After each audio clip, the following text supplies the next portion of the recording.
No portion of Soup for the Soul may be used in part or whole without the expressed written consent of Kimmy Wyatt. Hey, you guys, this is Kimmy.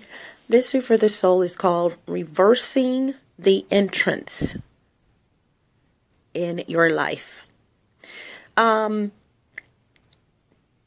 a saying, people say, people are in your life for a reason, a season, and something else. Whatever it is, I hate the saying. I hate the quote. I've never liked it. I thought it was lame.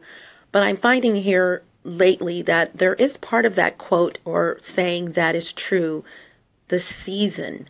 People have come in my life, as with yours as well, for a season. And it may, if you think about it, just really be a season and or part of a season, a little over a season. But I get it. But my thing was, well, if they come into your life for a season, then what's the reason? The reason, season. In other words, why are these people in your life, period? I don't see the message behind it. I don't see the education behind it, the story, the lesson. Why are they there? And then I thought, you put them there.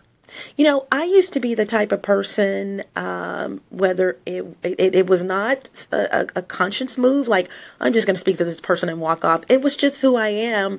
Thank you, Jesus. That's confirmation. It was just who I am, because that really is who I am. I was going to say, I should have said it was just who I was, but, I'm speaking it into life, and I said it the right way. But I had this period in my life where I would speak to people, and not saying I would sit there and want a conversation with them, but I would have a conversation with them. People that I normally would not. And please, when I say this, if there's anyone I know and I don't talk to you anymore, it is not you. This is my life and how I was or am. I said it wrong that time. Okay. And I'm getting back to me, the person that I really loved being before all of this mess and stuff came into my life. And so I'm not saying that you are a bad person. It's just my life. This is who I am. And so instead of just speaking to the person and saying, hey, how you doing? And speaking every day. I mean, you should be cordial. Don't get me wrong, and be respectable. But that doesn't mean that you have to have a relationship with that person. And I'm not talking about boyfriend, girlfriend, and some of mine were. I'm just talking about, you don't have to sit there and hold a conversation which will turn into other conversations, which will turn into exchanging phone numbers, which will turn into visiting if possible, and this and that and rapport. And I've been doing that. And it's one person that's really dear to me, and I hope she must understand that she's not the only person that has come in my life. I'm talking about several people. And she probably knows that. But I've let these people in my life, and I still don't understand why they were there. The season? Okay. But what was the reason behind the season? You know what I'm saying? In other words, every relationship that you have should be a fruitful one. There's a reason why this person's in your life. This is your best friend. This is your mom, your dad. There should be a reason why everyone is in your life. You should write down everyone that's close to you, which should amount to about 20 people or more, or some less. And you need to put next to them, how fruitful are they in your life? What is the purpose of them being in your life? Now, mother, yeah, that's a given.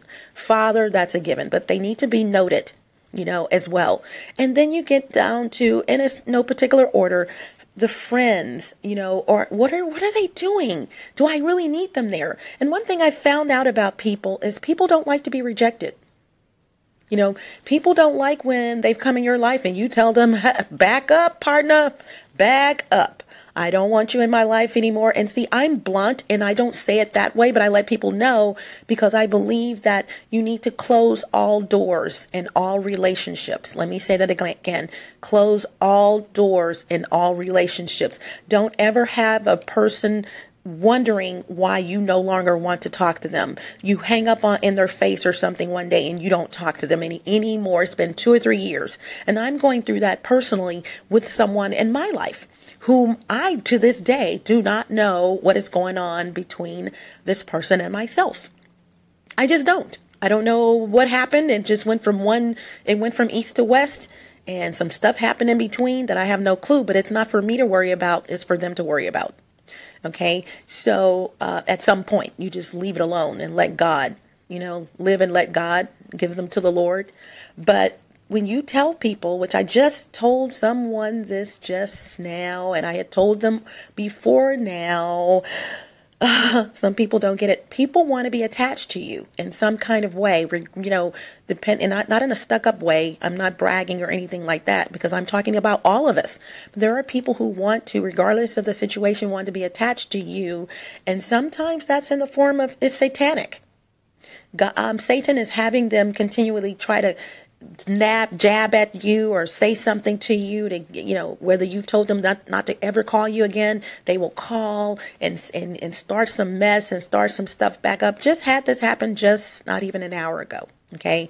And you've already told them to stop calling you, stop texting you, lose my number, quote unquote, is what I said to this person. But here they come out of the blue thinking, I thought we would be the perfect couple, yet this person is married. You know what I'm saying? Who says that and they're married? This is satanic. And so what I've done since I asked God some years ago to reveal people to me, and I'm going to tell you guys, be very careful asking God to reveal people to you. And it wasn't that I didn't have discernment myself. I say this every time the wrong way. I didn't really say reveal them to me. It was another way that I said it, that where I would see the open door, not see the door ajar. You know what I'm saying?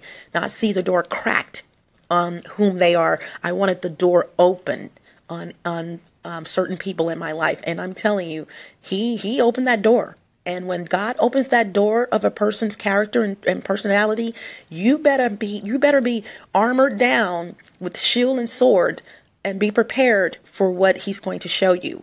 Because that's when Satan gets involved, and it's a never-ending fight between, because you love the person, they're not like trying to kill you or anything, but it's a never-ending battle between Satan and God, and you're right in the middle.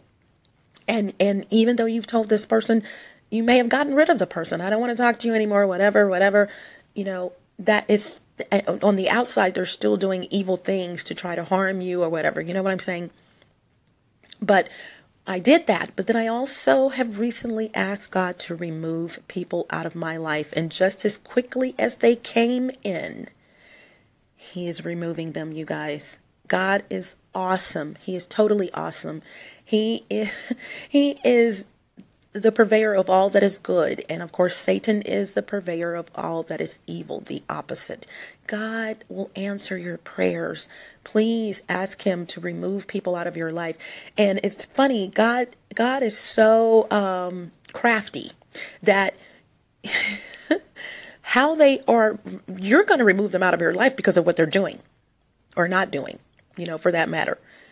But God has a way, just like Satan has a way of making them do evil to you, God has a way of revealing that evil to you so hard, so right in your face, so TV-like, so 60-inch TV-like. It's right there in your face until you have no choice but to say, hasta la vista, buenas tardes, buenas noches, arrivederci, au revoir, salida. Don't let the doorknob hit you where the good Lord split you.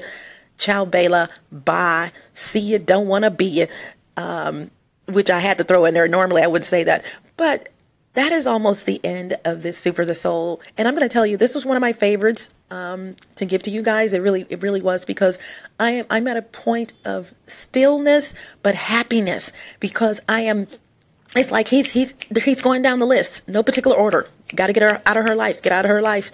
You just did something stupid. Satan made you do something stupid, but I'm going to turn it around. And so she's going to see that you are really bona fidely stupid. You don't need to be in her life, because I got something in store for her. And she does not need you anywhere in the picture when it happens. I'm going to say it again. Hasta la vista. Buenas horas, buenas noches, arrivederci, au revoir, salida. Don't let the doorknob hit you where the good Lord split you. And for this Soup for the Soul, see you, don't want to be you. Ciaobella. And goodbye and smooches. I'm so excited. I'm so excited. Bye.